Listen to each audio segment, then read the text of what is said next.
So my philosophy is very much about becoming more conscious about how you dress and how you show up and how it makes you feel. Yeah. Hi, I'm Ebony, and I believe that stories change lives, and everyone has a story worth telling. Sometimes, unfortunately, we let our self-doubt get in the way of us writing our stories and sharing our stories. So that's why I created Motivation to Write as a source of motivation and inspiration to help writers like you and me share our stories with the world. So I talk to the experts ranging from entrepreneurs to marketers to authors to therapists to psychologists who share their knowledge and their advice to help writers like you and me step into our full potential. Lou Stokes is a style consultant, confidence coach, author, and international speaker. As a coach, Lou Stokes helps women shift their mindset and fall in love with themselves. After working as an account manager in the fashion industry for 10 years, Lou quit her job to heal her eating disorder and restore her spiritual wellness. She eventually started her styling agency, incorporating confidence coaching to help women become conscious about dressing and showing up in the world. Lou Stokes, I am so happy to have you. I'm excited to. I think you're the first style consultant I've ever had. Actually, I don't think I know. I haven't had a style consultant, so this is really good. Style consultant and confidence coach, and also a published author, right? Yes, exactly. Yes. And a speaker, and you help women fall in love with themselves and exude self-confidence and all this stuff that we want. So, Lou, first tell us, how did you arrive in this field, in this career of style consultant? Great question, Ebony. So it's kind of, in a way, it's kind of a long story, but I'll try not to go on too much. Basically, I've always loved fashion and style from a child. Like my mum was and is very into style still. And so we used to dress up in her clothes when I was like 6 years old, the typical like high heels on, tried to wear makeup, just basically playing dress up. And then that kind of just carried on throughout my life, basically. And I ended up studying at London College of Fashion. I studied also at Central St. Martin's. And then when it was time to go to university, my parents were like, oh, why don't you choose something more practical? Mm-hmm. So I ended up doing international business and Spanish, which brought me to Spain. And I ended up deciding to stay, and that's when I did a master's and ended up working actually in the fashion industry. Mm-hmm. And in the midst of all that, I did modeling as well. So I was like 10 years in the fashion industry in Spain, and then I had an eating disorder, and it was coming up to my 30th birthday, and I was like, I needed to change. Like I got really heavily into yoga and meditation. Mm-hmm. And it was just like, I felt like something needed to shift. And so I decided to leave my job. I was a sales account manager for Hugo Boss. At that point, I was selling basically menswear to as wholesaler to Spain and Portugal.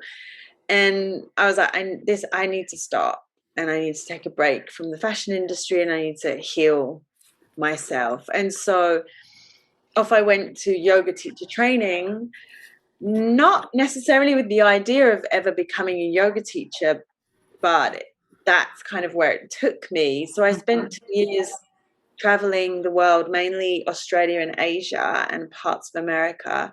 Uh-huh.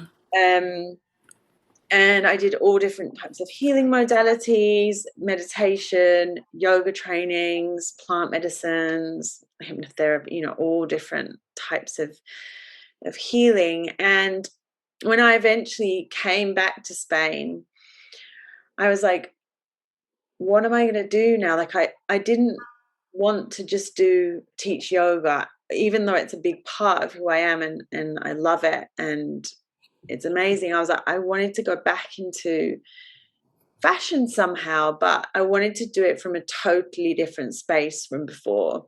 Mm-hmm. And I knew I didn't want to work in a company. And styling had always been something I was just naturally good at.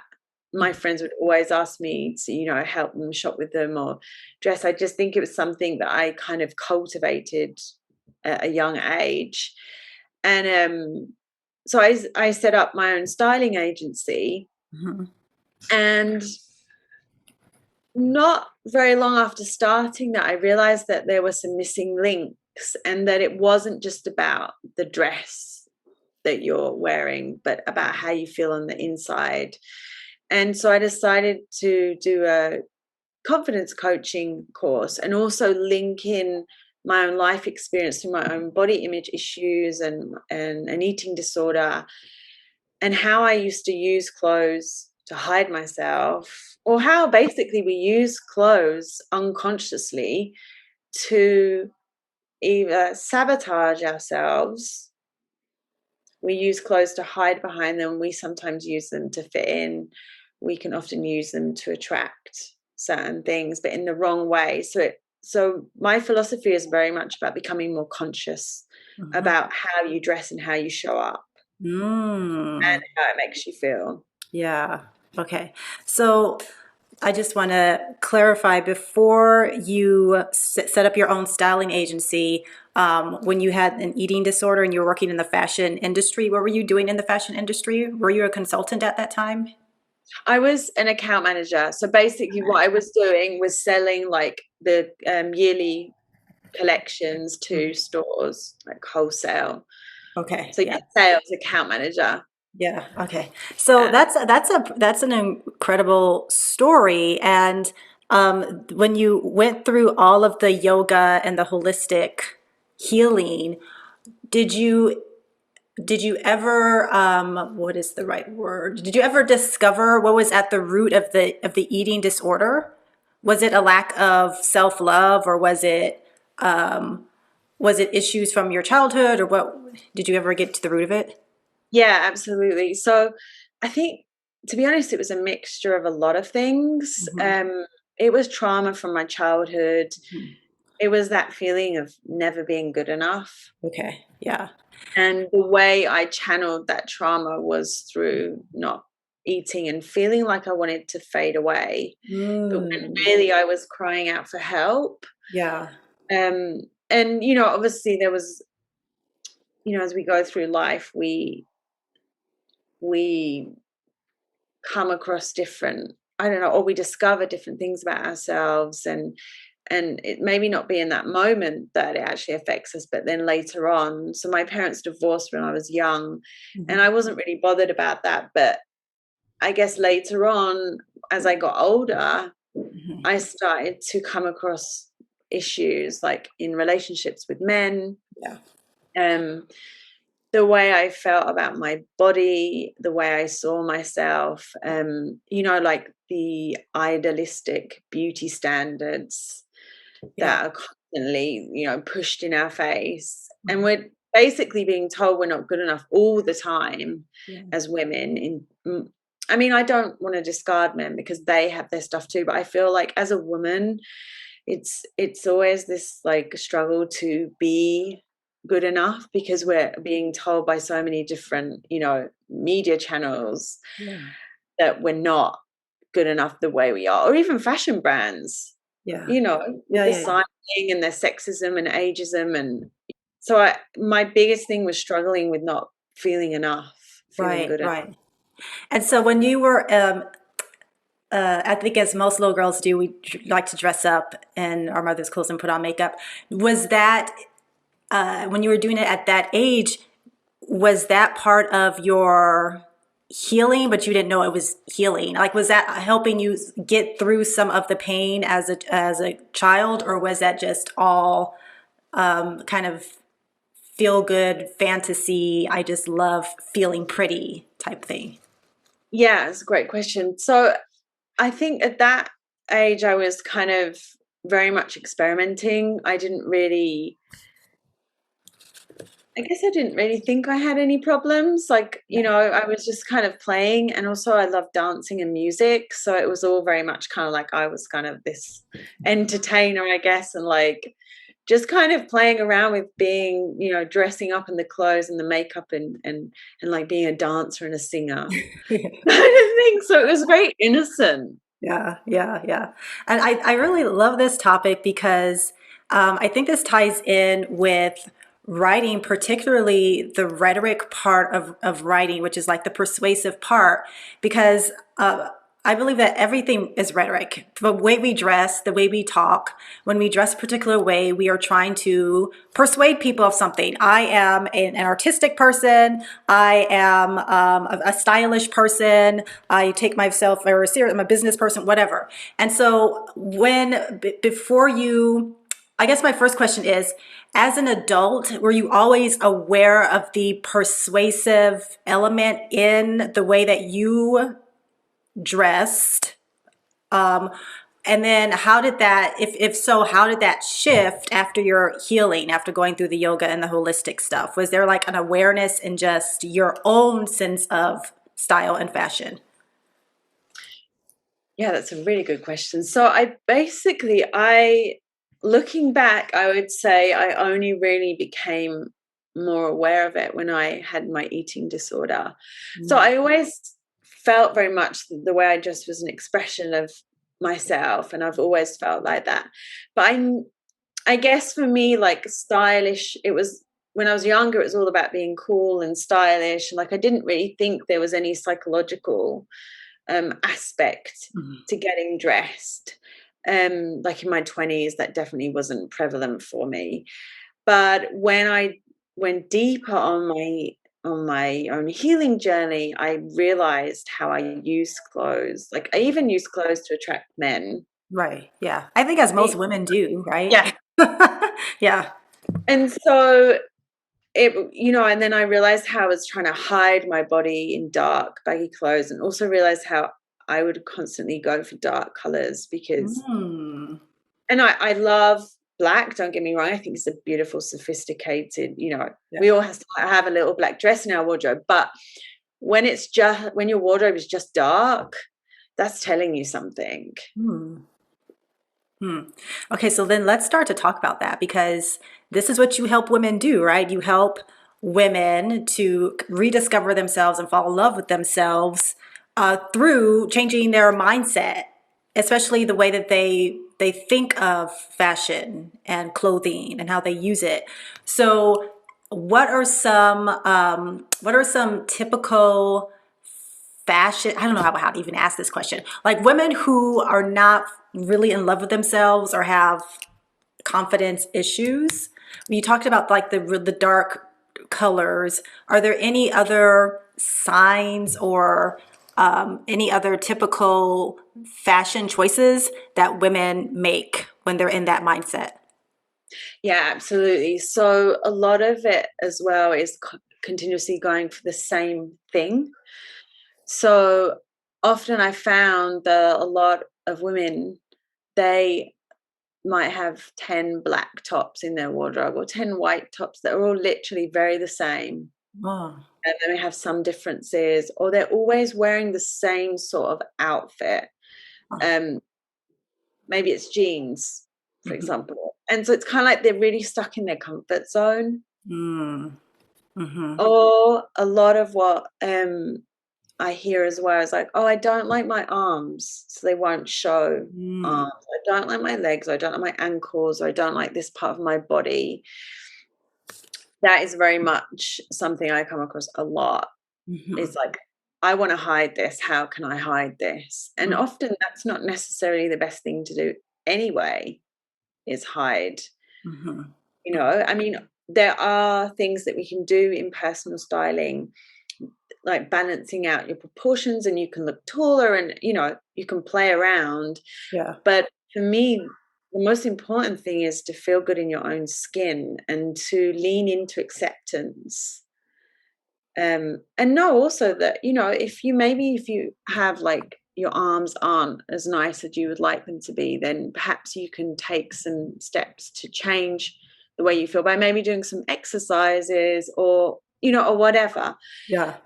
But it's very much for me about acceptance, Mm-hmm. because the more we kind of fall into this trap of, I don't like this about myself, I don't like that, the more internal struggle we have and the less joyful we feel, and the more we're just going to keep hiding behind our clothes and never really feeling like we're never really stepping into our full potential.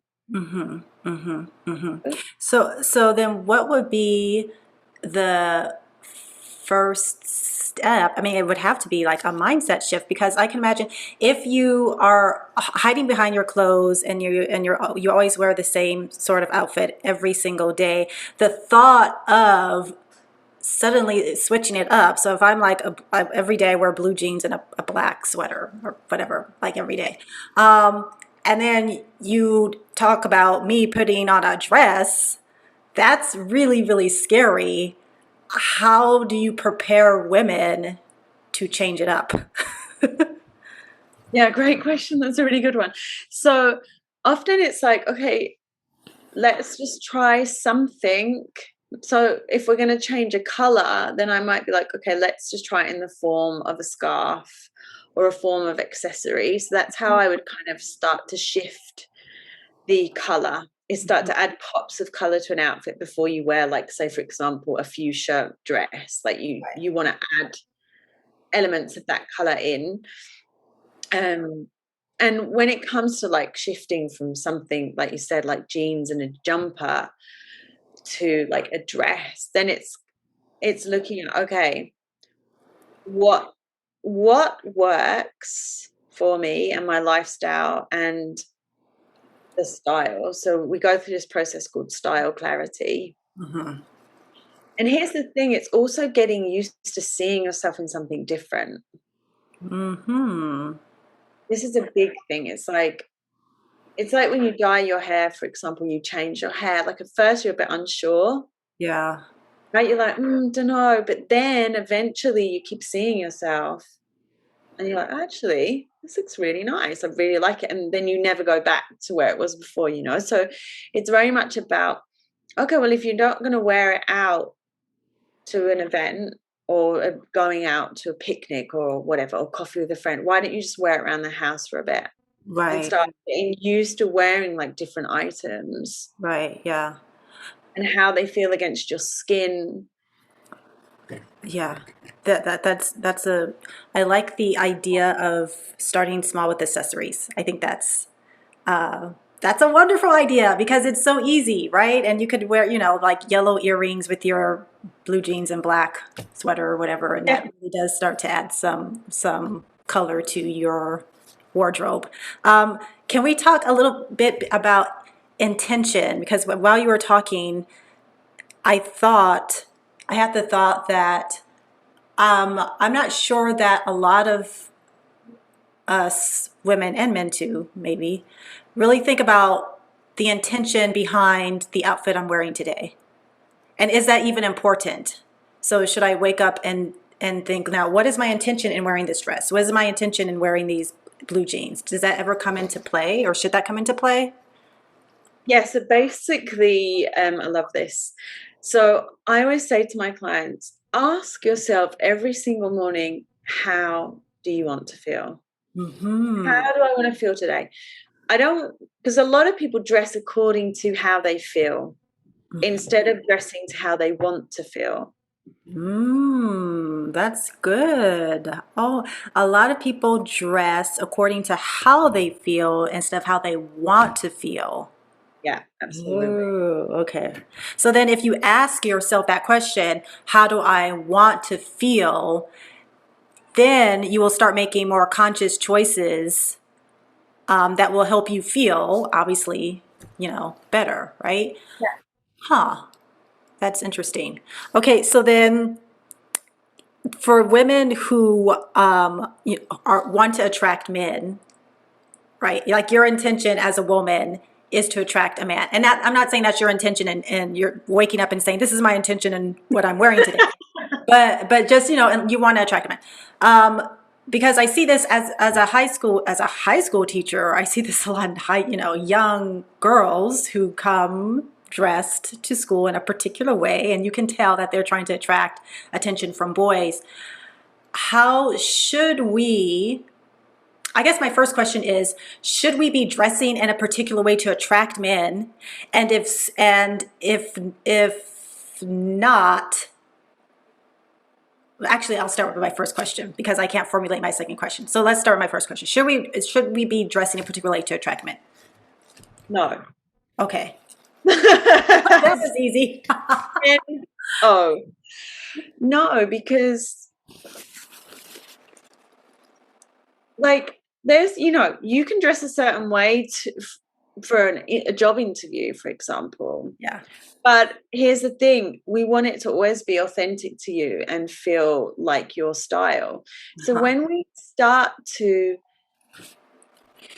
put our intentions onto others, as in, I'm going to dress this way so someone, like a guy, for example, will look at me. Yeah. Well, why wouldn't he look at you if you were dressed in another way? I mean, it's like, what, so we have to show off skin, or how do we need to dress for a man to notice us, kind of is my question, right? Mm-hmm. And also it's like, I believe that everything comes to us when we're living in our own authenticity and our own truth. Yeah. So, like, there are a lot of women that don't show cleavage just because they don't want to or they don't like it, and there's other women that do because maybe it suits them better when they show a bit more skin in a V-neck, but they're not necessarily showing off their cleavage to attract a man. Right. And I think it very much depends on your style and your taste, Mm-hmm. the way you dress. And so why would you want to change that to attract a man? So for me, it's really important to be dressing and living in your truth. Okay. Okay. I think, Because yeah. Oh, go on. then we think, well, what one man likes, another doesn't. You know what Right. I mean? Like, we think that things need to be a certain way, but we don't have any proof because everyone is different on what they believe beauty is, or what sexy is, or so it's like, when you're truthful and living in your truth and in your power and your authenticity, then that's just the most attractive thing you have, Right. right? You're exuding confidence, and then the clothes that you wear are just an addition of self-expression. So then I think it goes back to the intention. Like if you are asking yourself, how do I want to feel today? And if you want to feel confident, which I think most of us do, and you want to feel beautiful, not with the intention of I want to attract a particular person, but just because I want to feel this way, just because I need to feel this way about myself, right? Then the choices you make the wardrobe choices you make in order to feel that way, you'll begin to exude that energy, and you'll begin to attract people into your life, a better quality person or people than if you're just dressing a particular way that you think will attract a particular type of person to you, right? Because that's not authentic. Yeah, absolutely. Yeah. Absolutely. Yeah. I think that's great advice. But so what about for women we don't know what choices we should be making as far as what makes us look good? Like, do skinny jeans, should I be wearing skinny jeans, or like is there where does body type and shape fit into like the choices that you should be making? Right, great question. Yeah, so basically I always do style visioning and clarity with my clients. So it's really getting clear on, like, what is my style. So once we get clear on, like, okay, what is my style, then we move forward to, okay, what works for me and my lifestyle.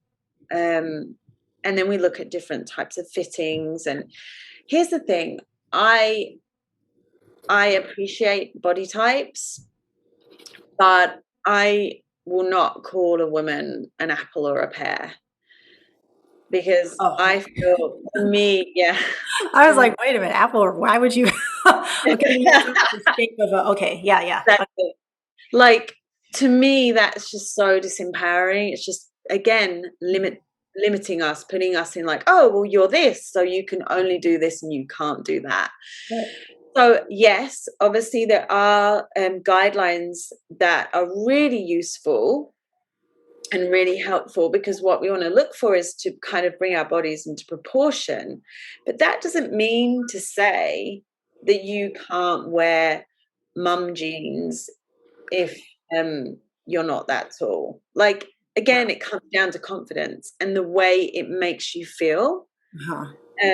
So if you feel like you look good, then perfect. Mm-hmm. Mm-hmm. Right? So I do help women choose, like, I guess, make better choices for themselves, and we look at the different body types, but it's very much about what feels good. So it's like, okay, go and try these on. For example, let's talk about different types of skirts. Go and try these types of skirts on. See how it makes you feel, how you look, how you feel when you look at yourself, and then come back to me. Because maybe for me, they tell me I should wear a pencil skirt, and I hate those skirts. What kind of skirt? A pencil skirt? The tube kind Oh, of pencil skirt. skirt. Yeah. Uh-huh. Yeah. Yeah, and so it's like, it's kind of subjective, and it really depends on each person. So yeah, it's a great, I take my clients' measurements and I look at different things that would work really well for them. And especially if like someone says, oh, I really want to, elongate my legs, whatever, then I know, okay, yeah, then this kind of pant you want to wear, or this kind of skirt. Yeah.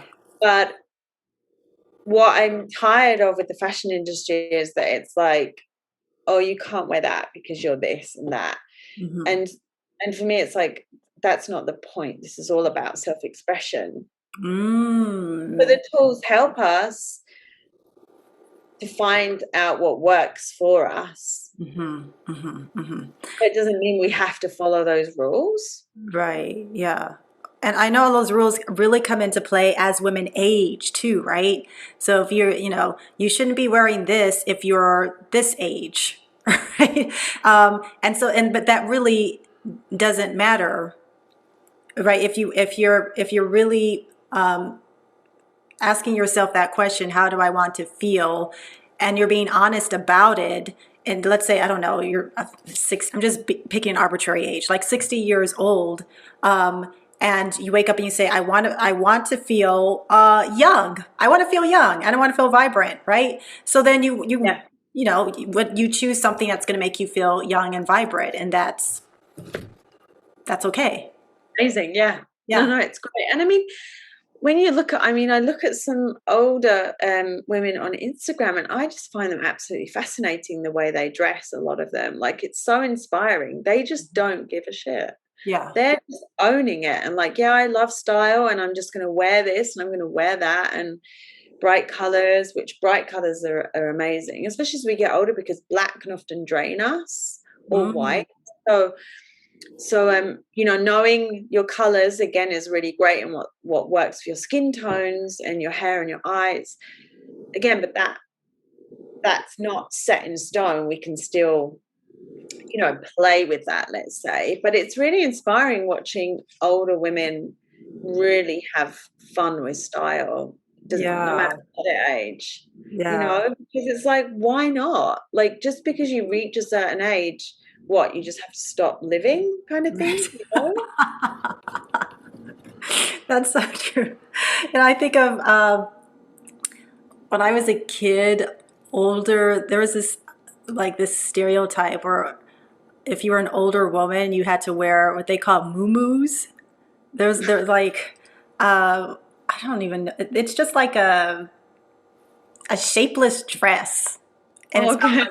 like knee length, but it's usually floral, like a floral design, a shapeless dress with floral design. And I just would always like look at what some women would wear that, I think it's more of like a 1970s or maybe 80s type of thing, but I would always think, why not wear something, even if you're older, that's a little bit more shapely and, a little bit more Yeah. loving. But I think it's just so funny how like the moo is the default.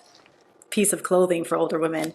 Okay, so I think this links to a topic, not the moo-moos, but just fashion and women in general, that a lot of women struggle with, particularly women who love clothing, and that is I don't know what, I don't want to call it an addiction, but when you have so many clothes, you don't know what to do with them. Like you can't really get rid of anything because your attachment, that's what it is. Attachment to clothing and not being able to purge your closet so that all you're doing is accumulating and accumulating and accumulating. How how do we work with that? Yeah. So this is a really good one. So many people have addictions to spending money and accumulating Yeah. loads of clothes. And what I found from my own experience when I used to do that was it was often because I felt a void. Mm-hmm. And I would just buy something to make myself feel better in that moment. Uh-huh. And I would often make bad buying decisions as well.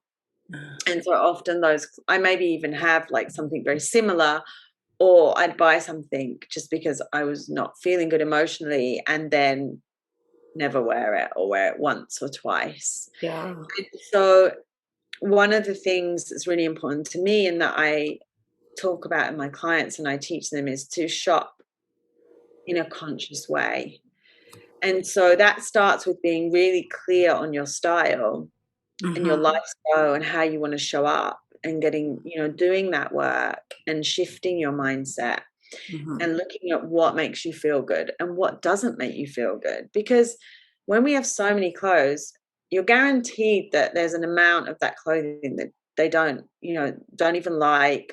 They may Mm-hmm. be worn once or twice or not even at all, Mm-hmm. or that doesn't even make them feel good anymore. Right. But a lot of people have that thing that they can't let go, which is often when if we can't let go, then we're never allowing anything new and fresh to come into our lives, right? And Mm-hmm. so, like Mary Kondo said, if it doesn't spark joy, get rid of it, give it to someone, sell it. If you've got a designer bag and it was really expensive, but you just don't use it, sell it. You know, we've got loads of charity shops. We've got loads of different, we could give it to the church, different charities, give the stuff away. And if it doesn't fit you, then, there's tailors, or again, if it's too small, whatever, or got holes in, then get rid of it. Yeah. And so I think it's really important to not hoard Yeah. and to not have like that dress that you wore when you were 15. Right. I I think, don't, and it's yeah. not like, my grandmother had some beautiful dresses and I've got a couple. I would never get rid of them and I wear them. Mhm. But it's just being really conscious basically and aware of like what's in my wardrobe, why it's in there and how it makes me feel. Mhm, mhm. And I think that when, like I've done this before where I will go out shopping, not even with the intention to buy anything, like buy an article of clothing, let's say. But let's say I happen to see something. I will ask myself, like, why am I buying this?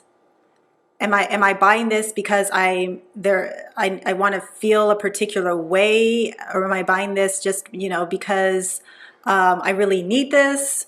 And a lot of times when it's something that's like a purchase that I wasn't even intending to make, it's just I happen to see this and I really really want it. It's kind of impulsive, and it's just to fulfill some type of emotional something within Yeah, me.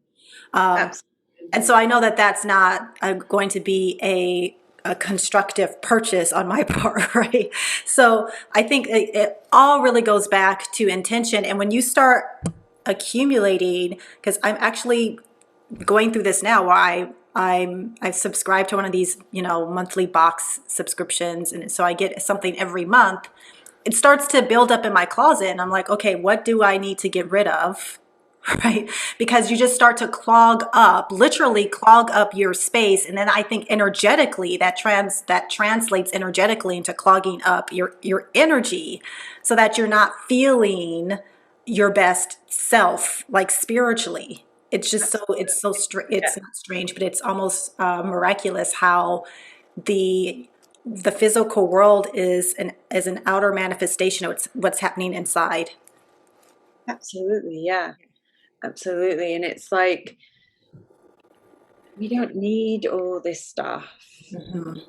Yeah. Like, so for me, it's like when you go out shopping, it's really important to know what you have, missing holes in your wardrobe, that things that you're maybe missing that could create like a different outfit, or Yeah. maybe you're missing a really nice white blouse now, or whatever. And so it's knowing what's missing, and it's great sometimes to buy a nice statement piece or something that's a bit different. Yeah. Like, it's not restrictive, but it's just like being conscious about it. And also, like, I ask myself, can I wear this more than 3 ways? Mm. So can I very much into dresses. So can I wear this with a high-heeled sandal to a wedding? Could I Ah. wear this with a sneaker and a denim jacket? Yeah. Could I wear this perhaps in the winter with a sweater over it and black boots or whatever? Yeah. Okay, great. That's actually, I really like that, Lou, because that gives you a little bit more, that can actually save you space in your closet if you can, you buy less but because you can wear them in different ways. You don't have to wear the exact same way every time. Exactly. Yeah. Exactly. Oh, very good. Okay, we are like almost out of time here, and I cannot believe it because I could talk about this for a long time. But I do want to ask because I'm sure a lot of women are wondering, like, are there some staple pieces in our wardrobe that are just good to have? Yeah, I mean, obviously, so great jeans. Mm-hmm. And I think like a really great black blazer that you Mm. can wear like casual, or you can wear it more like, if you're going to a job interview, or you could wear it with a dress over a dress, or you could wear it with jeans. Like, I always think a great blazer doesn't necessarily have to be black. It could be like maybe navy blue, or depending on your own tastes. Mm-hmm.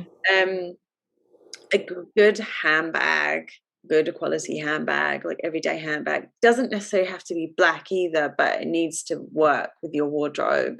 Mm-hmm. Um, and I just think a great quality white t-shirt, because it's just like you can just play with that and wear bright colored accessories. You can wear that with jeans, with a skirt, with leather, with Mm-hmm. a dress over it. Like, it's just a great item to have. A great winter coat Mm-hmm. if you live in a climate that Yeah. and some people don't like leather jackets. I mean, now we can get loads of vegan leather and stuff, but a really nice kind of leather or vegan style leather jacket Mm-hmm. is a great item to have, and very timeless. Mm. A Yeah. white blouse, yeah, white blouse is always timeless, and you can play so much with that. But again, often the essential items depend a lot on the style of each person. Like, maybe a more romantic style wouldn't really go for like a black leather biker jacket, so maybe like more of a suede or something. So it would just depend. But yeah, like the white t-shirt, a blazer, good jeans, a good pair of black trousers as well. Mm-hmm. Mm-hmm. That sounds wonderful. Lou, can you tell us where we can find you? Yes, absolutely. So I'm on Instagram at by Lou Stokes. My website is www.loustokes.com. I have a podcast called She's Magnetic, but I'm actually going to pivot that after the summer. I'm just going to call it after my name. It was Conversations with Female Entrepreneurs, and now I want to start talking to more people within like the fashion industry and body image, and where are we going in this fashion world. And so Yeah. that's kind of my idea for that. So That sounds wonderful.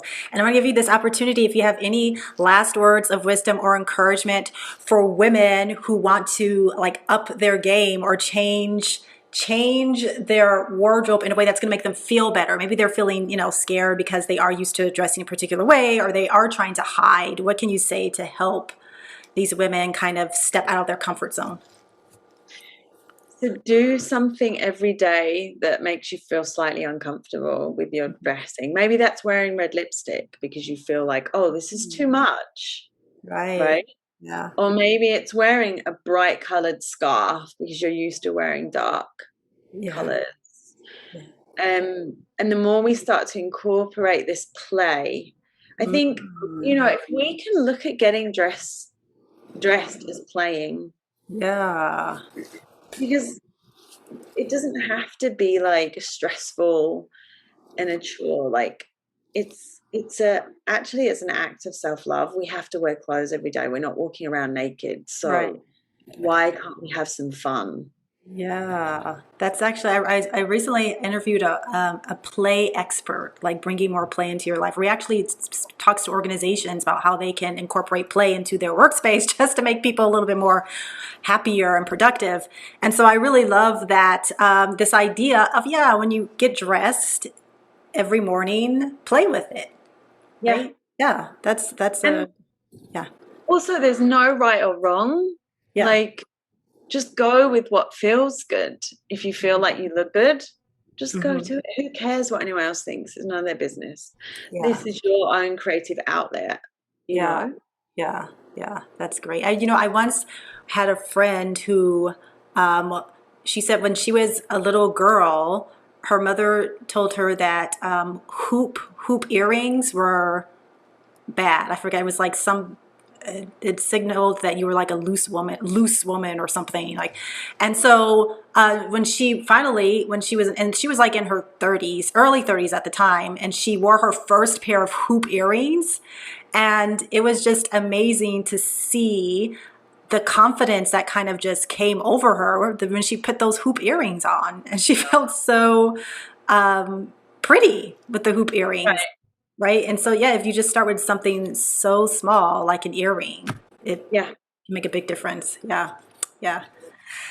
Thank you so much, Lou. I love talking about fashion, and I very much enjoyed this conversation with Lou Stokes. My biggest takeaway is that question that she proposed. We ask ourselves before we get dressed, while we get dressed, when we're preparing an outfit, is how do I want to feel? How do I want to feel today? Because I think Lou is absolutely correct that we just unconsciously dress according to how we are feeling versus how we want to feel. So if we're feeling frumpy, unattractive, exhausted, then we show up that way in our apparel.